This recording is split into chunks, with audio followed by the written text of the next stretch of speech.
Gold, trusted gold buyers. మీరు తాకట్టు పెట్టిన బంగారాన్ని విడిపించి ఈ రోజు ఉన్న మార్కెట్ ధరకు కొనబడను.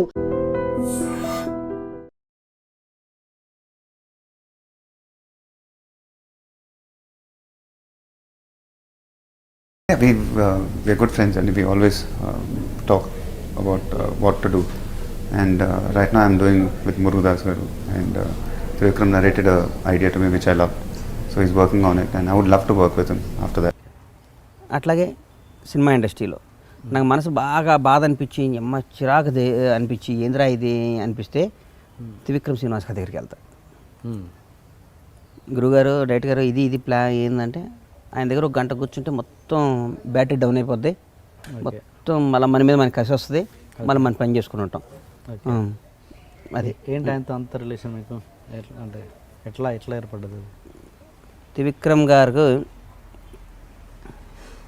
నాకు ఫస్ట్ ఆయనతో సినిమా చేద్దామని ఎప్పటి నుంచో జరుగుతున్నా. మా తీన్ మార్క్ డైలాగ్ రైటర్ ఆయన. తర్వాత ఆ సినిమా ఫ్లాప్ అయినాక పాపం గబ్బర్ సింగ్ సినిమాని తీన్ మార్క్ అప్పుడు నేనే కొనటం జరిగింది దబాంగిని. హీరో గారు సొంతంగా చేస్తారా పవన్ కళ్యాణ్ క్రియేటివ్ వర్క్స్ మీద అని చెప్పారు. చేసుకోండి బాబు, మొత్తం నేను ప్రొడక్షన్ చేసి పెడతానని చెప్పారు. అయినాక ఆ ఫ్లాప్ అయిన ఆ జర్నీలో హీరో గారు నాకు ఇద్దామని మెంటల్గా ఫిక్స్ అయ్యారు, గణేష్కి ఇద్దామని. త్రివిక్రమ్ గారు కూడా వెళ్ళి ఈ సినిమా గణేష్ చేస్తే బాగుంటుందని చెప్పి నా కోసం సెట్ చేసి గబ్బర్ సింగ్ అనే సినిమా ఇవాళ రూపురేఖలు దిద్దుకోవడానికి పవన్ కళ్యాణ్ గారితో పాటు త్రివిక్రమ్ గారు కూడా అంత ముఖ్యం. అంటే అది నా జీవితాన్ని నేను మార్చిన సినిమా కదా సార్. నేను ఎప్పుడు పవన్ కళ్యాణ్ గారు అంటే త్రివిక్రమ్ గారు అన్న, పవన్ కళ్యాణ్ గారు అంటే త్రివిక్రమ్ గారు అంటే నాకు ఒక బుక్ లాంటాడు. ఆయన ప్రతి విషయంలో ఆయనతో నాకు పర్సనల్ డీప్ ఉంటే ఆయనతో మాట్లాడుతుంటాను. తీన్మార్ సినిమాకి త్రివిక్రమ్ గారు పర్ఫెక్ట్గా పూర్తి స్థాయిలో వర్క్ చేశారండి, లేదంటే కొంచెం ఆయన వేరే ప్రాజెక్టులో బిజీ ఉండడం వల్ల దీని మీద అంత కాన్సన్ట్రేట్ చేయలేకపోయారు అన్నది ఒక టాక్. నిజమేనా? ఎంతవరకు? ఏం లేదు, బ్రహ్మాండంగా రాసి పెట్టారు. ఆ సినిమాలో ఈ కర్ణుడి సాగు 100 కాండాలని కానీ పాపం త్రివిక్రమ్ గారు కానీ కథలో ఎవరు లేదు, టైం లేక దాని మీద కొంచెం ఇంకా మనసు పెట్టలేదు. చూసారు ఆయన పాపం ఆయన అన్నీ చేశారు సార్. ఆ సినిమా ఏమో ఇప్పటికి కూడా నాకు అర్థం కాదు సార్. ఆ సినిమా ఎందుకు ఆడలేదు నాకు గబ్బర్ సింగ్ కంటే అదే నచ్చింది ఎక్కువ. మరి ఏందో నా కర్మ. నాకు ఇప్పటికి కూడా సరే, ఇప్పుడు కూడా మీరు సినిమా చూడండి, పిండేస్తుంది గుండె. త్రివిక్రమ్ గారి డైరెక్షన్లో మీరు చూడొచ్చా? మేము తనకేమన్నా కనుక ఒక చిన్న సినిమా చెయ్యాలి తన్నే మిగతా వాళ్ళు పెద్ద వాళ్ళు అందరూ అంటే అదే పెద్ద హీరోలతో స్టోరీ ఐడియా కాకుండా సడన్గా ఒక చిన్న సోడితో సినిమా చేసే ఐడియా వచ్చి అది కామెడీ క్యారెక్టర్ అయి ఉంటే అది అంటే మరి యంగ్స్టర్ హీరో లవ్ స్టోరీలు చేయలేడు కాబట్టి నిజంగా ఉంటే కనుక తను చేస్తాడు. అంటే మీరిద్దరు ఒకేసారి జర్నీ స్టార్ట్ చేశారు, కలిసి వచ్చారు, కలిసి కష్టాలు సుఖాలు పంచుకున్నారు. సో ఎప్పుడు అనుకోలేదా మీరు చేద్దాం మనం కలిసి? ఎప్పుడు అనుకుంటాం, ఆ టైం రావాలి. ఇప్పుడు తనది బాగుందిగా, నేను ఎందుకు చెడగొట్టాను? నా వల్ల బాగుండాలి కదా తను. మీ ఇద్దరం కలిసినప్పటి నుంచి నా వల్ల తను బాగానే ఉన్నాడుగా, అర్థమైందా? ఇంకా టాప్ లెవెల్ వేరు, తను రీచ్ అయ్యేది వేరే గోల్. చాలా లేట్ అయింది ఇప్పటికే నా ఫీలింగ్ అది. నేను అతని తర్వాతే తను హిందీలో చేస్తాడు అనుకున్నా సినిమా. ఆ స్టాండర్డ్స్ ఉన్న వ్యక్తి జనరల్గా అంటే రిస్క్ ఎందుకులే వెళ్దాం అనే ఇలాంటి వ్యక్తి. రిస్క్ ఎక్కువ అంటే ఏమంటారు, తన ఎమోషను తన ఆలోచనను ఇప్పుడు డామినేట్ చేయదు. తన ఆలోచనతో ఎమోషన్ కంట్రోల్ చేయగలుగుతాం బాగా. గ్రేట్ జీనియస్ డైరెక్టర్, జీనియస్ అంతా. తనతో ఒక ఏమంటారు అంటే 12 years 13 years అక్కడే పక్కనే ఉన్నా ఒక్కరోజు కూడా మా ఇద్దరికి బోర్ కొట్టలా, ఒకళ్ళంటే ఒకళ్ళకి.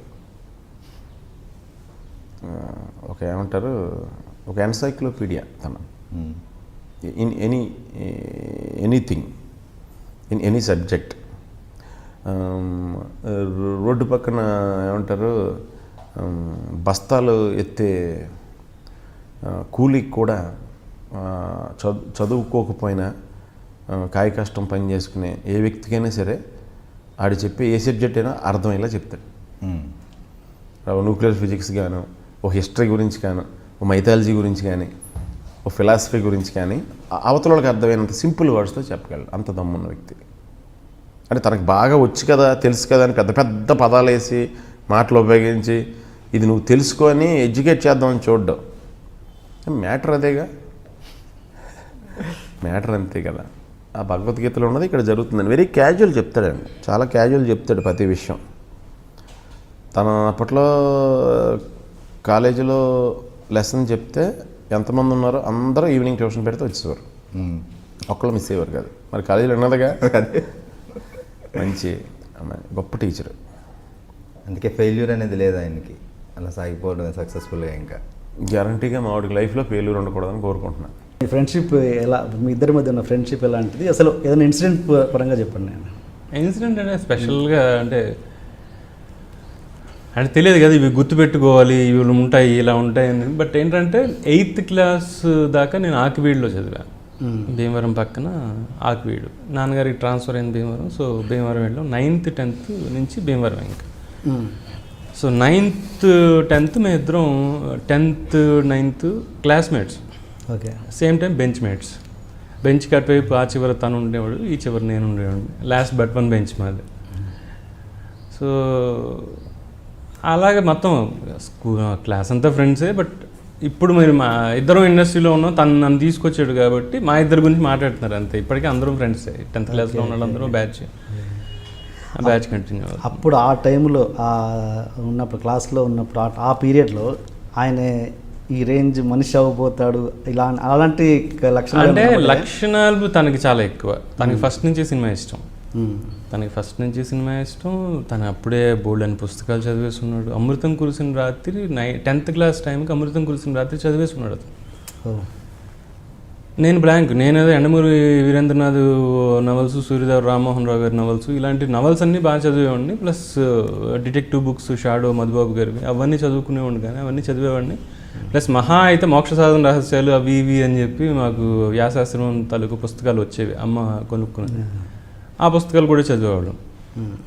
బట్ తను చదివినంత బుక్స్ నేను ఆ టైంకి నేను చదవాల, తను చదివినంత రేంజ్ నేను చదవాల. ప్లస్ నేను చదివిన పుస్తకాలు వేరు.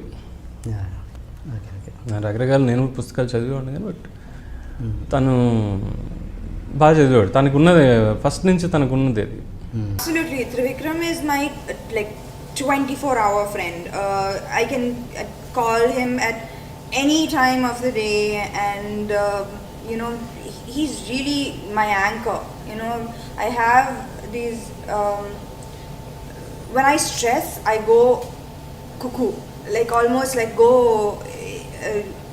It's very difficult to kind of calm me down. I think very few people have that ability to calm me down in such high pressure situations, and out of those few people, he's definitely one of them.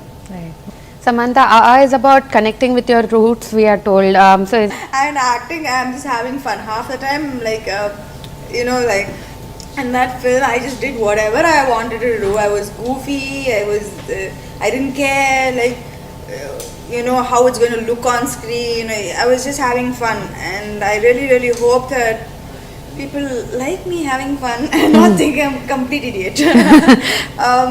It is a very sweet story. It's not a love story, so it touches upon family and, you know, your relationship with your mom, dad. It has a lot of things, and I think that he's told this story very beautifully. మీకు సంతోషంకి త్రివిక్రమ్ గారు పనిచేశారు, work చేశారు కదా scenes. అప్పటి త్రివిక్రమ్ గారికి ఇప్పుడున్న త్రివిక్రమ్ గారికి మీరు ఎలాంటి భేదాలు ఏమైనా గమనించారా? అప్పటి త్రివిక్రమ్కి ఇప్పుడు త్రివిక్రమ్కి తేడా అని అంటే, నేను సంతోషం తర్వాత తను డైరెక్టర్ అయిపోయాడు ఫస్ట్ థింగ్. అప్పుడు త్రివిక్రమ్కి ఇప్పుడు త్రివిక్రమ్కి ఏంటి అంటే తనది సర్కిల్ ఈజ్ వెరీ లిమిటెడ్. ఒక 6-7 ఫ్రెండ్స్ ఉంటారు తన దగ్గర. అప్పట్లో నుంచి వచ్చిన 2-3 ఫ్రెండ్స్ ఉన్నారు ఇప్పుడు. అంటే ఇప్పుడు ఇండస్ట్రీ నుంచి ఇంకో 4-5 ఉంటారు. Is not open for anyone, not open for all. తనకేదో లిమిటెడ్ ఫ్రెండ్స్ అలా వెళ్ళిపోతూ ఉండే మనస్తత్వం. పడుతున్నాను త్రివిక్రమ్ గారు, నేను శివుడి మీద రాసింది భరణి గారు చెప్పారు. Not only is an actor, is a good writer also అని చెప్పి చెప్తే, బేసికల్గా ఆయన వేరు కదా, ఆయన రైటర్ కానీ ఆయన మామూలుగా ఆర్టిస్ట్గా కూడా ఒక యాజ్ ఎ పర్సన్గా నేను జోష్ చూశాను. ఆయన జోష్ చూసి ఆ సినిమాలో నీ క్యారెక్టర్ నాకు బాగా గుర్తుందయా, నువ్వు చాలా బాగా చేసావు అని చెప్పని శేషు అని పిలిచారు, కోడైరెక్టర్ గారు శేషు అని. ఇతన్ని పూణె తీసుకురండి అన్నారు. అలా ఆఫీస్లో ఉంటే వచ్చి కాలేజీ షూటింగ్కి వెళ్ళాను. అలా వెళ్ళాను. అక్కడ వెళ్ళిన తర్వాత 4 రోజుల తర్వాత ఆ భోజనం తింటున్నప్పుడు అపవాదం ఎదురైంది. బాధ అనిపించింది. అమ్మ నాన్న గుర్తించి అలా చూసి ఇలాంటివి ఎదురైనప్పుడే కదా ఇంకొంచెం వస్తుంది అనుకుని మళ్ళీ మామూలు అయిపోయి ఏ పెరగనో తినేసి పక్కన పెట్టేసి చేయగడుకుంటే రవి అని పిలిచారు మైక్లో. ఒక మొబైల్ టైప్ ఆఫ్ మైక్ ఉండేది కొండ ప్రాంతాల్లో, ఖండాల పూణె లోపల. వెళ్ళా, ఈ డైలాగ్ ఎలా ఉందో చెప్పు అన్నారు ఆయన. అలా అయిపోయి అలర్ట్ అయిపోయి ఎలా నుంచి అంటే ఆయన ఇచ్చిన గౌరవం అంతే. అది నేనెవరిని జడ్జ్ చేయడానికి అసలు అర్హత కూడా లేదు మనం వినడానికి కూడా. ఇలా పెట్టి ఆయన డైలాగ్ చెప్తాను వాడు. నరాలు దండలు అవుతున్నాయి, తలలు బంతులు అవుతున్నాయి, నేల ఒళ్ళు విరుచుకుంటుంది స్వామి, ఆకాశం అభిషేకం చేస్తుంది, గాలి వీలు చూపిస్తుంది, నేల ఇసుక కసి పుట్టినట్టు లేచాడుతుంది, 4 చక్రాల రథంలో, మహేష్ బాబు గారు క్యాబ్ డ్రైవర్, 4 చక్రాల రథంలో ఒక చక్రం చేత్తో పట్టుకుని నా సాము వచ్చే వేగానికి నేల వెనక్కి పరిగెడుతుంది స్వామి రాసి. అలా వింటున్నాను, ఏడుపు వచ్చేస్తుంది. అలా మొత్తం నేనే మహేష్ బాబు ఫీలింగ్ వచ్చే సూపర్ స్టార్. మీరు మీ వెరీ బిగినింగ్స్ అవునంటూ కాదంటూ కదండి త్రివిక్రమ్ గారి రైటింగ్ రైటర్గా స్వయంవరం బిగినింగ్, అది యాక్చువల్గా స్వయంవరమే మళ్ళీ ఇదే స్వయంవరంగా మారింది. ఓకే, అది ఆ సినిమాకి కూడా మీరు ఎవరో ప్రొడ్యూసర్కి మీకు చిన్న క్లాష్ వచ్చి మీరు బయటికి రావాల్సి వచ్చిందా, చంద్రసిద్ధార్థ గారు బయటికి రావాల్సి వచ్చిందా? వచ్చి అంటే మాది ట్రైలక్ అని ఒక బ్యాచ్ ఉందండి. ఆ బ్యాచ్లో చందు గారు మెయిన్ అనమాట. చందు గారిని మేమంతా కలిసేవాళ్ళం రెగ్యులర్గా. అప్పుడు ఎవరూ ఏమీ కాదు ఇండస్ట్రీలో. ఆ టైంలో త్రివిక్రమ్ కథ మాటలు రాస్తే దానికి చందు గారి డైరెక్షన్లో శ్యామ్ ప్రసాద్ ప్రొడ్యూసర్గా, వేణు హీరోగా ఒక సినిమా అనుకున్నాం. అదే అవునంటూ కాదంటూ. అయితే అది స్టార్ట్ అయిన తర్వాత 2 రోజుల తర్వాత ప్రొడక్షన్తో సంబంధం లేని ఒక మనిషి, ఫ్రెండ్స్ సర్కిల్లోనే ఒక మనిషి వచ్చి డైరెక్షన్ డిపార్ట్మెంట్ మీద అనవసరంగా నోరు పారేసుకున్నాడు. ఓకే, దానికి చందు గారు హర్ట్ అయ్యారు. దానికి ప్రొడ్యూసర్ ఏమీ అతనికి ఇది చేయలేదు.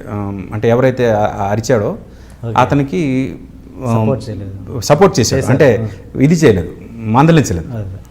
అంటే నువ్వు అతను సపోర్ట్ చేస్తున్నావా నా డైరెక్షన్ డిపార్ట్మెంట్ని అలా అంటే అని చందు గారు హర్ట్ అయ్యి ఐఎమ్ నాట్ డూయింగ్ అని అన్నారు.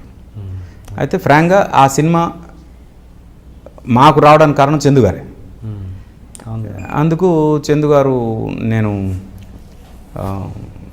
ఐఎమ్ క్విట్టింగ్ అన్నారు. ఆ టైంలో నాకు అంటే అప్పుడు సాంగ్స్ రికార్డింగ్ అయిపోయాయని నేను ఉండాలి ఫ్రాంక్గా. కానీ చందు గారి వల్ల నేను మళ్ళీ అక్కడ ఇది అవడం కరెక్ట్ కాదు అని నేను కూడా క్విట్ అయ్యాను.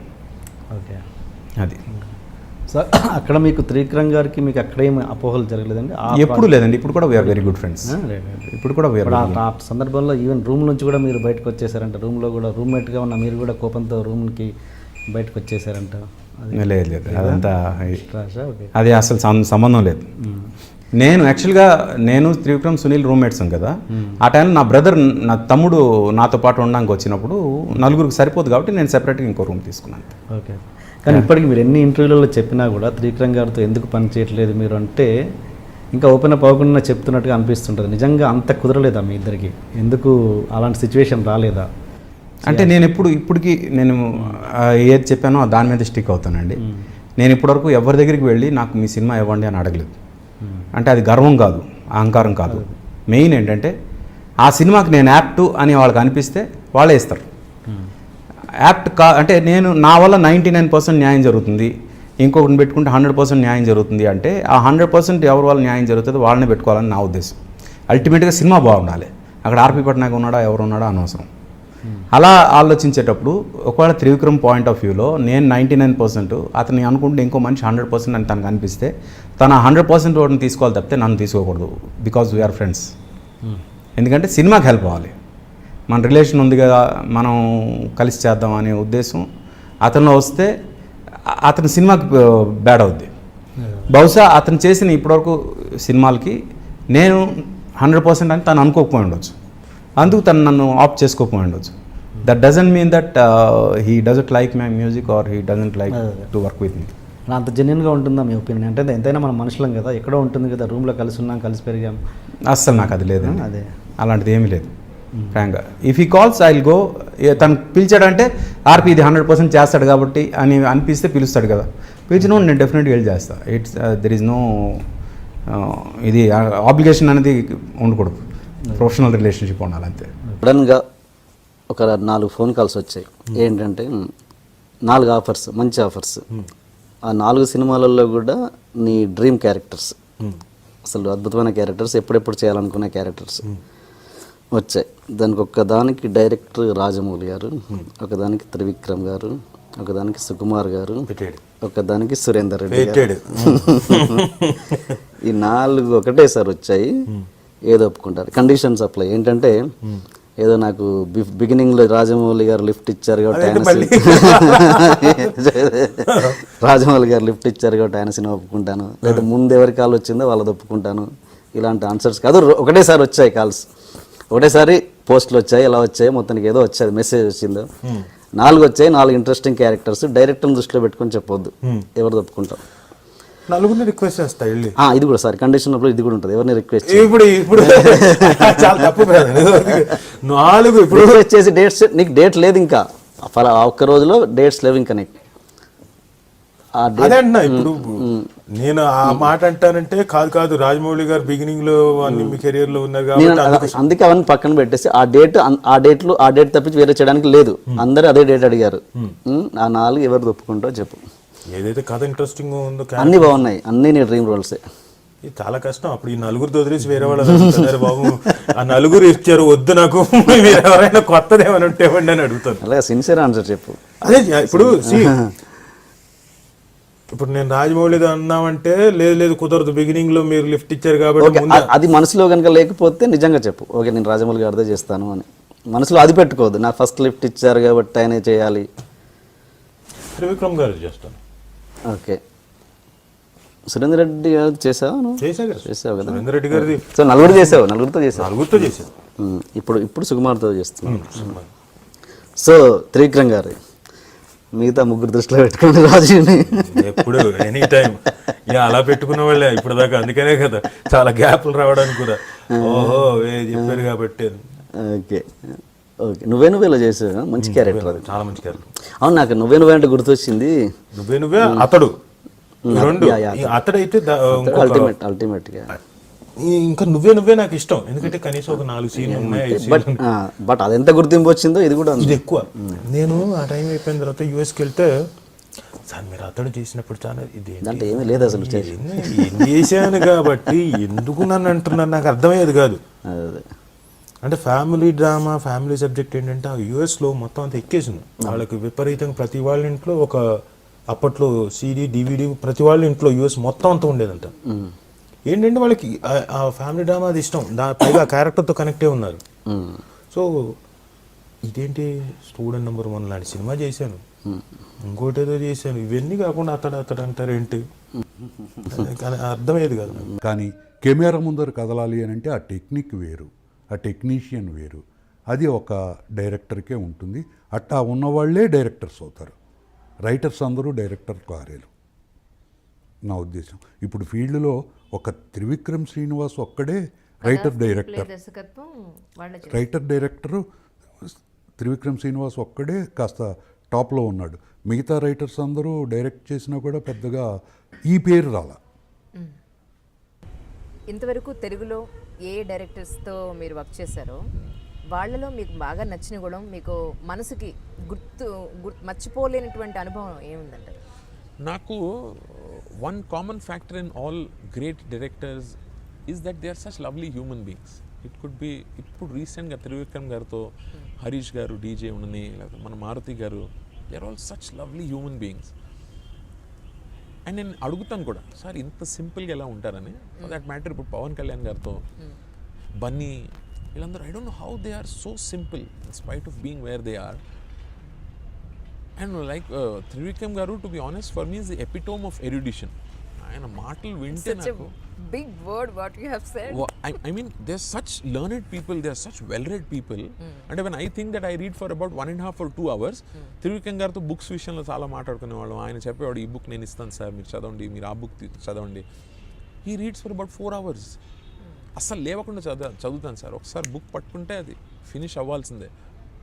So I feel oh God this is one thing I need to do. నేను ఇవాళ దాకా ఎప్పుడు ఒకసారి బుక్ పట్టుకుని దాన్ని ఫినిష్ చేయలేదమ్మా. 2 daysలో ఫినిష్ చేశానేమో. కానీ సో దీ స్మాల్ థింగ్స్ చార్జ్ మీ. ఓకే. సో నాకు ఇవి చిన్నవి చేయాలనిపిస్తుంది మళ్ళీ.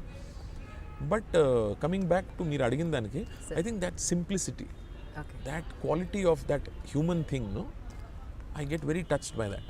సపోజ్ ఇంకా రచయితగా కొనసాగి ఉంటే గనక మీరు పనిచేయాలి అనుకునే డైరెక్టర్, మీ ఇష్టమైన డైరెక్టర్ ఎవరైనా ఉన్నారా ఇప్పుడు తెలుగులోనా అండి? మీరు మిస్ అయిన డైరెక్టర్? ఇప్పుడు అందరూ దాదాపుగా రాసేసుకునే డైరెక్టర్లే ఉన్నారు కదా. ఇప్పుడు నాకు త్రివిక్రమ్ ఇష్టం. త్రివిక్రమ్ నేను కథ రాయాలని అనుకుంటాను. త్రివిక్రమ్ ఆయన బేసిక్గా మనకు నచ్చింది రైటర్గా కదా, ఫస్ట్ ఆయన రాసుకుంటాడు. రాజమౌళి అంటే డైరెక్టర్కి పనిచేయాలని ఉంటుంది. అలా నాన్నగారు రాస్తున్నారు, ఆయన బ్రహ్మాండంగా కథలు రాస్తున్నారు ఆయన. సో రాయాలనుకుంటే కనుక ఒకవేళ అలాంటి అవకాశం ఉంటే కనుక త్రివిక్రమ్ గారికి రాయాలని ఉందా? త్రివిక్రమ్ గారు అనొచ్చు. నేను చెప్తున్నా సరదాగా, ఇదని కాదు. కానీ అలాగే త్రివిక్రమ్ గారి గురించి చెప్పాలంటే ఏం చెప్తారు మీరు? ఆయన పండితురండి. త్రివిక్రమ్ గారి గురించి చెప్పే అంత అది మనకి లేదు. ఫస్ట్ ఆఫ్ ఆల్ ఏంటంటే త్రివిక్రమ్ గారు ఇంకేదన్నా ఓపెన్, ఆయనకి మనం చూడంగానే తెలిసిపోద్ది. మనం ఏదనుకుంటాం అదే తిరిగి జోకేసేస్తారు. ఓకే. సో మనకు మాట్లాడే ఛాన్స్ ఉండదు. ఇంకా ఈ నోస్ ఎవ్రీథింగ్. ఎందుకంటే మనం సన్ ఆఫ్ సత్యమూర్తి నేను చేశాను, అండ్ అత్తారింటికి దారేదో లాస్ట్లో చేశాను. అప్పటికప్పుడు రాసిచ్చిన డైలాగ్ అది. ఒక చెన్నైకి టికెట్ ఉంటే ఇవ్వయ్యా బాబు అంటారు. ఇది కలకత్తా వెళ్తుందండి ఈ ట్రైన్. ఏదో ఒకటి బాబు ఇక్కడ ఉండి చచ్చిపోయేటట్టున్నాను, ఏదో ఒకటి ఇచ్చే అంటారు. అది అప్పటికప్పుడు ఆయన ఇంప్రొవైజేషన్లో పవన్ కళ్యాణ్ గారు వెళ్తుంటే నువ్వు ఎక్స్ప్రెషన్ ఎలాగివ్వాలి, ఈ కెమెరా ఉంటే ఆయన వెనక నుంచి వెళ్ళిపోతారు. అంటే అంత ఫోర్స్ వెళ్ళిపోయింది, నువ్వు బతికిపోయావు లేదా చచ్చేవాడు నువ్వు ఇక్కడ అనేది ఒక ఎక్స్ప్రెషన్లో ఇలా అది ఆయన ఇచ్చింది. అంటే అసలు ఆయన దగ్గర నిజంగా సునీల్ అన్న అదృష్టం, ఆయనతో పాటు ఎంత క్లోజ్గా వర్క్ చేశారు కాబట్టి త్రివిక్రమ్ గారికి ఆయనకి చాలా క్లోజ్ బాండింగ్ ఉందని అంటారు అందరు. ఆ సెట్స్లో ఎలా ఉంటుంది వాళ్ళ మధ్య బాండింగ్? అంటే మీరు అబ్జర్వ్ చేసింది ఏంటి? ఏ కైండ్ ఆఫ్ బాండింగ్? వాళ్ళిద్దరిది వేరే. అంటే చెప్పాను కదా, వాళ్ళ ఛానల్ వాళ్ళది డిఫరెంట్ లెవెల్. దాన్ని రీచ్ అవ్వడం కష్టం, మనకు అర్థం కాదు. వాళ్ళు కళ్ళ సైకిల్తోటే మాట్లాడేసుకుంటుంటారు. వాళ్ళకి ఇద్దరికీ అర్థమైపోతుంది, మిగిలిన వాళ్ళకి అర్థం కాదు. అంత మంచి అండర్స్టాండింగ్ వాళ్ళిద్దరిది. అంటే ఇప్పుడు మన లైఫ్ జర్నీలో ఎక్కడో ఒక పర్సన్ స్పెషల్గా మనకి టచ్ అవుతారు, be it male or female or anybody who will share good rapport with you. One person, one special person or 2 maybe, that's it. అలాగా వీళ్ళిద్దరు అలా చాలా లక్కీ అలా దొరకడం కూడా. మన థాట్స్ ఇంకా దొరకడం అంటే మీరు చెప్పేది చెప్పక ముందే అర్థమైపోవాలి. నాకు అర్థమైపోయి నేను ఆ పని చేయాలి, నేనే చెప్దాం అనుకున్నాను అంటారు తర్వాత. It's like that. Jani master అయిన తర్వాత మళ్ళీ పవన్ కళ్యాణ్ కలిసారా? కలిసి మా అత్తారింటి దారి చేసాము. సో అత్తారింటి దారికి చేసేటప్పుడు ఆయన నాకు, నేను ఎప్పుడు పోయినా సార్ సాంగ్ చేద్దాం సార్ అని అంటే ఆయన నన్ను అలా ట్రీట్ చేయడు. సాంగ్ కొరియోగ్రాఫర్ గారు ఎప్పుడు నన్ను పిలవడు. ఎందుకంటే ఆయన నాకు ఆయన చూడంగానే నన్ను నవ్వుతారు. ఫస్ట్ చూడంగానే నవ్వుతాడు. అది ఏ విధంగా నవ్వుతారో తెలియదు నాకు. ఆయన మంచి నవ్వు, స్మైల్ అయితే సార్ ఇచ్చి అంటారు, ఇలాగే బాగున్నా సార్ కూర్చోబెడతారు. చాలాసేపు అలా నిపుగా మాట్లాడమని సరే అని చెప్పి అలా వెళ్ళిపోతుంటాం. అలాంటిది త్రివిక్రమ్ సార్ వచ్చి ఆ కేవు కేకే సాంగ్ కళ్యాణ్ గారు పాడుతున్నారు, దాంట్లో స్టోరీ నడపాలి, స్టోరీ సాంగ్స్. త్రివిక్రమ్ సార్కి నాకు గట్టిగా నమ్మకం. ఆయన నాకు బిరుది ఇచ్చింది ఏంటంటే, ఆయన చెప్పారు ఒకప్పుడు ప్రభుదేవ మాస్టరు, లారెన్స్ మాస్టర్ ఇలా చాలామంది ఉన్నారు. లారెన్స్ మాస్టర్ వచ్చి మూమెంట్ వైజ్గా బాగా ఇది చేసేవాళ్ళు. కొంతమంది పేర్లు చెప్పారు. అలాగా ఈ జనరేషన్లో శేఖర్ మాస్టర్ ఆయనకు ఒక బిరుదు ఇచ్చారు. ఇప్పుడున్న జనరేషన్లో యువత ప్రభు మాస్టర్ లాగా, అంటే నువ్వు స్టోరీ టెల్లర్, నువ్వు సాంగ్ని ఎక్స్ప్రెస్ చేయగలడు. సాంగ్ని నువ్వు నార్మల్గా కూడా నీ సాంగ్స్ అది కాస్ట్యూమ్ వైజ్ గానో ఏదో వైజ్ కానీ స్టోరీ టెల్లర్ అనమాట. స్టోరీ టెల్లింగ్ చేస్తావు నువ్వు. సో అది ప్రభు మాస్టర్కి ఉండేది, సరోజ్ ఖాన్ మాస్టర్కి ఉండేది, వాళ్ళు బాగా చేస్తారు. సో అది మళ్ళీ నేను చూశాను, దాన్ని ఇంప్రూవ్మెంట్ చేసుకుంటే ఇంకా బాగుంటుంది అని చెప్పి ఆయనే నాకు సజెస్ట్ చేశాను. కాంప్లిమెంట్ ఇచ్చారు. అది స్టోరీ సాంగ్స్. సో ఆయన సార్ జానీతో చేపిద్దాం సార్ అని అంటే, జానీ నా ఫ్యాన్స్ వాడు నాకు తెలుసు సార్ ప్లీజ్ సార్ అంటే సరే రమ్మని చెప్పాను. ఇంకా అప్పుడు వాళ్ళు డ్యాన్స్ చేపిస్తాడు. వెళ్ళిన తర్వాత ఇంకా మూమెంట్లు చేసి చూపిస్తే అంత యూట్యూబ్లో కూడా మీరు చూడండి అది ఉంటుంది. అంత పెద్ద ఎక్కడి నుంచి అక్కడ ఒక మూమెంట్లే నా వల్ల కాదు చేయనంటారు.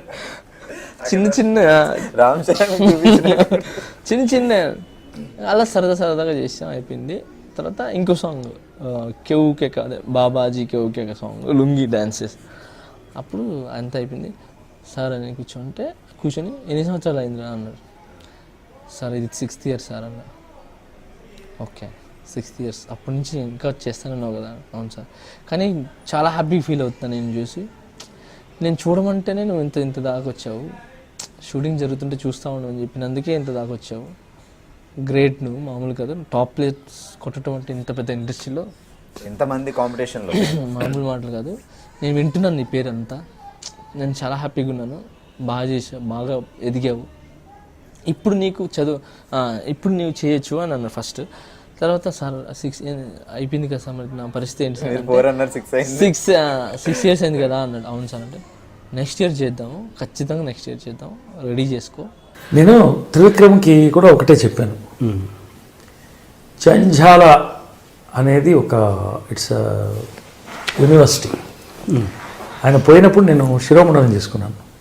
ఓకే, అంతే, నన్ను కొడుకు అనేవాడు ఆయన. అట్లా డీల్ చేసేవాడు.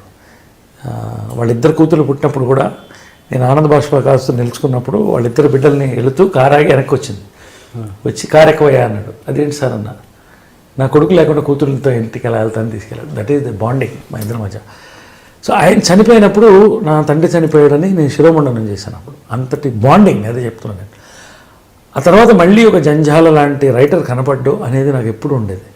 త్రివిక్రమ్ శ్రీనివాసన్ చూసిన తర్వాత ఆ యొక్క ఫ్లేర్, ఆ యొక్క స్టైల్ ఆఫ్ ఇది, అంటే is got is own style. Janjala గారిని ఫాలో అవుతాను నేను అట్లా. త్రివిక్రమ్ అన్నాడు, జంజాల గారు ఈజ్ అవర్ గురువు అండి అలా అంటారు. అలాంటి ఒక రైటర్ నేను చూశాను. ఆయనతో మల్లేశ్వరి పనిచేశాను, అద్భుతమైన సినిమా. డైరెక్టర్ అయిన తర్వాత నేను పని చేయలేదు, నాకు అవకాశం రాలేదు. ఈ సినిమా వచ్చినప్పుడు నరేష్ గారు మీరు చేయాలన్నారు. నా అదృష్టం. నా మళ్ళీ ఒక సెకండ్ ఇన్నింగ్స్లో నేను చేసేట్టు 10 బెస్ట్ క్యారెక్టర్తో నిలిచిపోతుంది. త్రివిక్రమ్ యొక్క స్టాంప్ దాంట్లో కనబడుతుంది. బ్యూటిఫుల్ కీ రోల్ చేశాను దాంట్లో, Samantha father role. Okay, so we enjoyed every emotion in the film, comedy or emotions. అద్భుతం. నేను లాస్ట్ రోజు త్రివిక్రమ్ కూడా చెప్పాను, జంజాల కనబడిన అనుకున్నాను, మళ్ళీ నాకు జంజాల కనబడ్డాడని చెప్పాను. కాలేజ్ డేస్లో ఉన్నట్టు నాకు మెమరీ ఏంటంటే, మన సునీల్ ఉన్నారు కదా, కమెడియన్ సునీల్, తను నాకు సీనియర్ అండి కాలేజ్లో, సేమ్ కాలేజ్. త్రివిక్రమ్ గారు డబుల్ సీనియర్. ఓకే, సునీల్ లాంటిది ఫేర్వెల్ అండి. అంటే నేను కాలేజ్కి డిగ్రీకి నేను డిఎన్ఆర్కి ఎంటర్ అయ్యాను, సునీల్ ఆ కాలేజ్ నుంచి వెళ్ళిపోతున్నారు. ఓకే, అంటే డిగ్రీ అయిపోయింది అయింది. రైట్. తను ఏం చేశాడంటే, నేను బాగా క్లోజ్ మాట్లాడుకుంటూ ఉండేవాడిని. ఎంతైనా సీనియర్, సరదాగా వాళ్ళు ఏం చెప్తే అది చేయాలి కదా, మన ర్యాగింగ్ టైపు. ఎవరో చెప్పారండి, ఇటు బాగా రాసి బాగా పాడతాడని. అంటే ఫేర్వెల్ కాబట్టి స్టూడెంట్స్ అందరూ లెక్చరర్స్ని వదిలేసి వెళ్ళిపోతున్నాం, మేము కాలేజ్ వదిలేస్తున్నాం అనే ఫీల్తో, ఇలా నాకు ఏదైనా పాట, అది నువ్వు పాటలు రాస్తావు కదరా రాయి అది అన్నాడు. అక్కడ స్టూడెంట్ వాళ్ళు ఏంటి, వాళ్ళు అదేంటి మనం ఎవరన్నా చేయాలి కానీ జూనియర్ చేస్తాడు అని అది ఇది అన్నారు. కానీ తర్వాత సునీల్ లేదు, వాడు బాగా రాస్తాడు, చేస్తాడు, ఆడి తరపున ఒక ప్రెజెంటేషన్ ఇవ్వాలని నన్ను పెట్టుకెళ్ళాడు. నేను పాటలు పాడతాను, నేను చిన్న స్టేజ్ అది చేసుకుని వాళ్ళు ఫేర్వెల్ చేసుకుంటున్నారండి. అప్పుడు ఏదో నేనే ఒక నైట్ కూర్చుని, ఏంటి అసలు సిచ్యువేషన్ ఏంటి, నాకు ఏదైనా సిచ్యువేషన్ చెప్తే వెంటనే పాటలు రాసేవాడిని. పెళ్ళిళ్ళకి అన్నిటికీ, ఇంకా ప్రేమ లేఖలే కాదు, పేరు చెప్తే పాట రాసేవాడిని, సిచ్యువేషన్ చెప్తే రాసేవాడు. అప్పుడు వాడు చెప్పిన సిచ్యువేషన్ నాకు ఇదే అయింది అనమాట. అప్పుడు నేను రాశాను అనమాట అండి.